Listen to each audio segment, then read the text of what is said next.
Assalamualaikum warahmatullahi wabarakatuh. Bismillah, alhamdulillah, wassalatu wassalamu ala rasulillah Sayyidina Muhammadin bin Abdullah wa ala alihi wa sahbihi wa man tabi'ahu ta'amatan. Bapak dan Ibu sekalian, saudara-saudara, para remaja, anak-anakku sekalian yang saya cintai, alhamdulillah malam ini kita bisa hadir tetap melaksanakan kesempatan emas kita di bulan Ramadan, isi dengan amalan-amalan yang insya Allah lipat gandakan. Salah satunya kita melaksanakan ibadah sholat tarawih yang insya Allah di bulan-bulan lain kita tidak temukan sholat tarawih, hanya pada bulan Ramadan saja.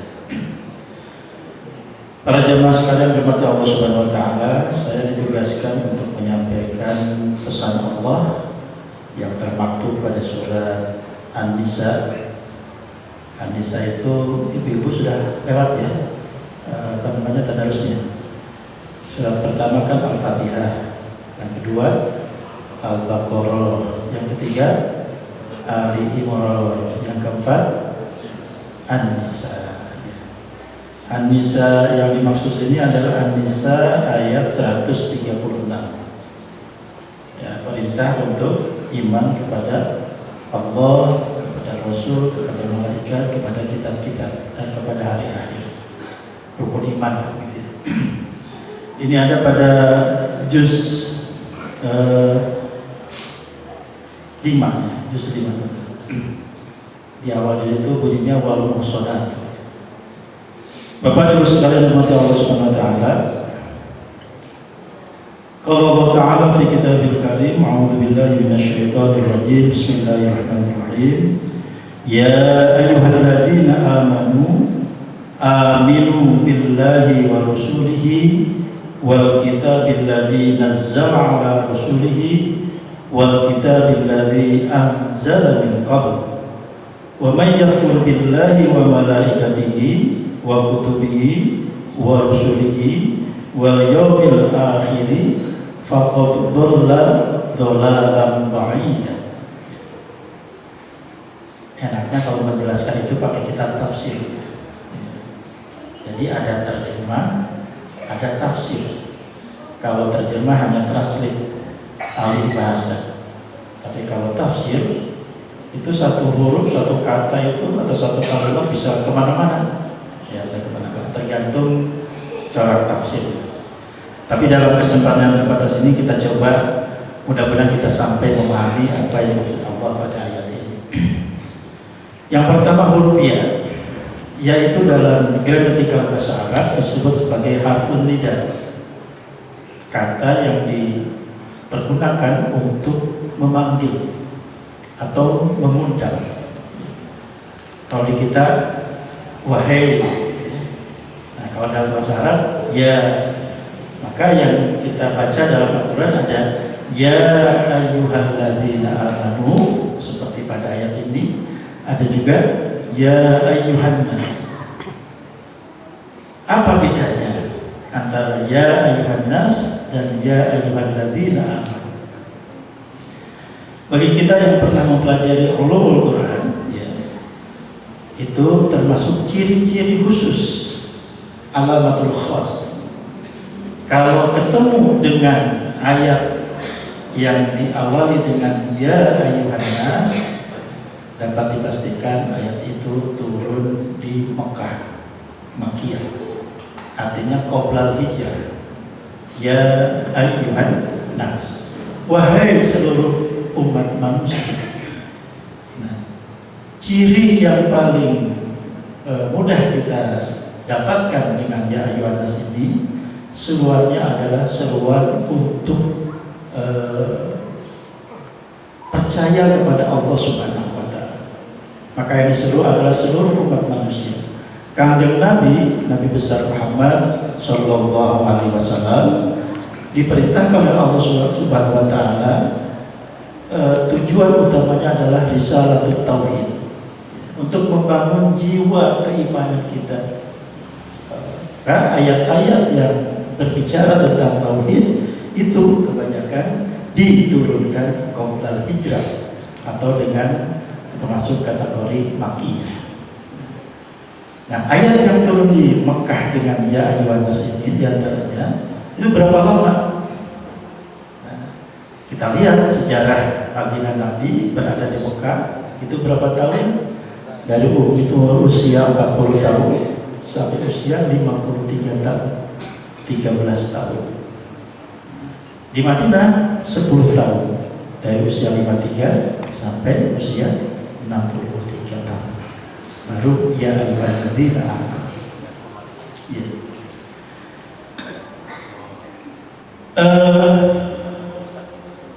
Wahai orang-orang yang beriman, apa perintahnya di ayat ini? Amin. Fil amal. Aminu, percayalah kalian semua billahi, yang pertama dengan Allah Subhanahu wa ta'ala.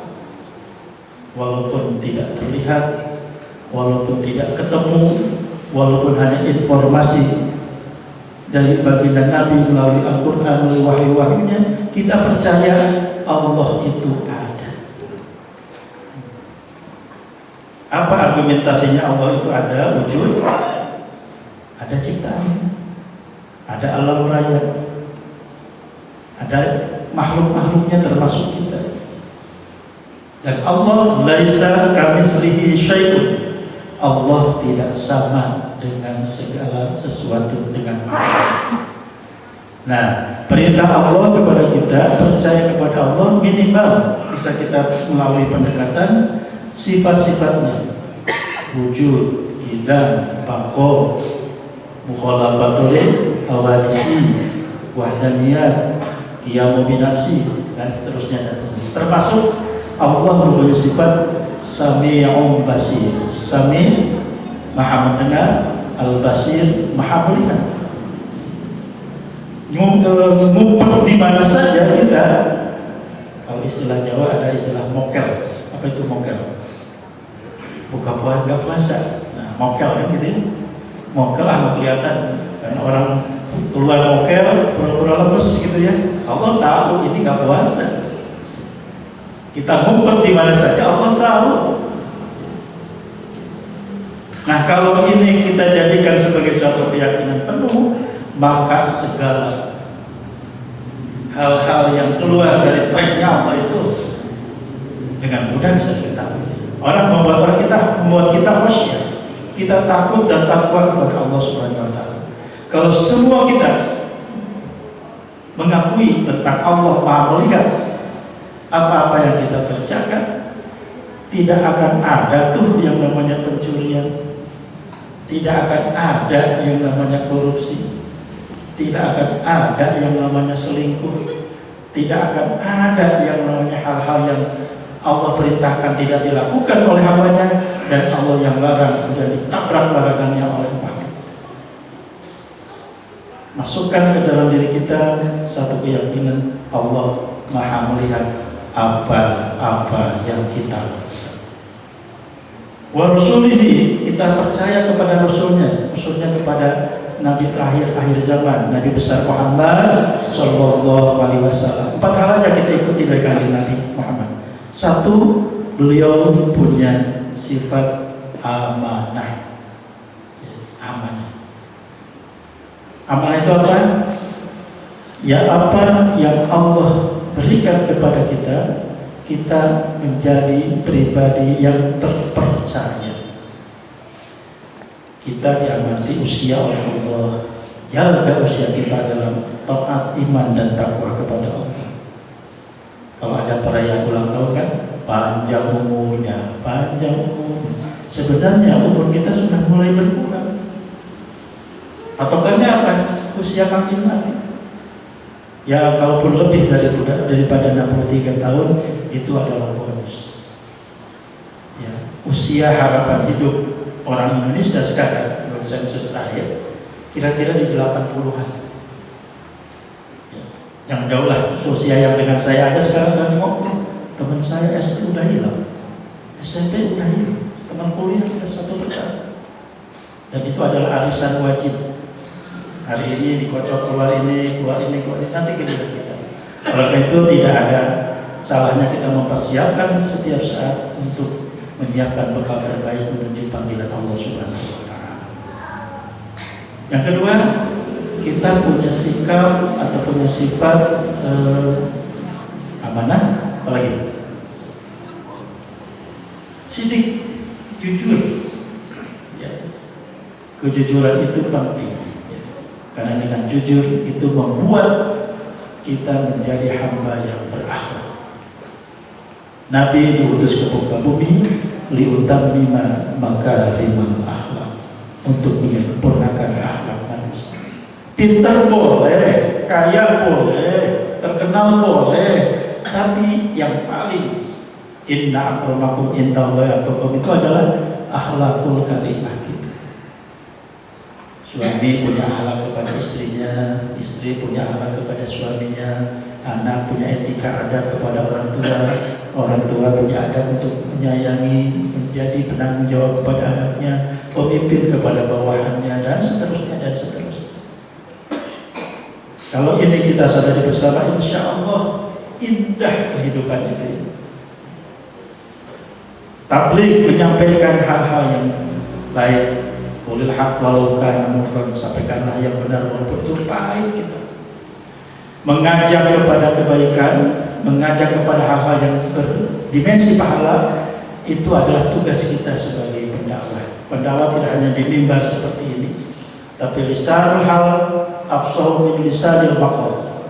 Dakwah praktek itu lebih mempunyai efek yang dahsyat daripada lisanul maqal, pidato-pidato, ceramah-ceramah yang disampaikan di mimbar-mimbar. Kemudian wa kutubihi, apa kitab-kitab? Ada di antaranya adalah Al-Qur'anul Karim. Al-Qur'an itu maka nabi kana ma yakunu biyaku, berbicara tentang masa lalu, masa kini, dan masa akan datang. Semua sudah dengan sangat akurat, ya, disebutkan dalam Al-Quran. Cuma kadang-kadang kemampuan otak atau logika manusia belum mampu menguak keseluruhannya. Satu persatu, oh ternyata benar, fenomena-fenomena yang ada di dunia ini termasuk alam raya adalah bagian apa yang sudah disampaikan oleh Allah. Bencana kemarin di bagian barat Sumatera itu sudah sangat jelas. Yang Al-Quran sebutkan doharul fasadu fil bahri wal bahri maka sabat aidin nas. Terakhir, ayat ini ditutup dengan kalimat faqad dhalalan ba'ida. Barang siapa tidak mempercayai atau tidak melakukan hal-hal untuk beriman kepada Allah dan rukun iman yang lain, faqad dhalalan mubina, maka itu sudah menjadi kesesatan yang. Semoga kita senantiasa mendapatkan petunjuk dan hidayah dari Allah Subhanahu wa Ta'ala melalui iman dan amal soleh yang kita lakukan, sekaligus penguatan dan pengokohan iman dan takwa kita kepada Allah Subhanahu wa Ta'ala. Mudah-mudahan bermanfaat. Wassalamualaikum warahmatullahi wabarakatuh.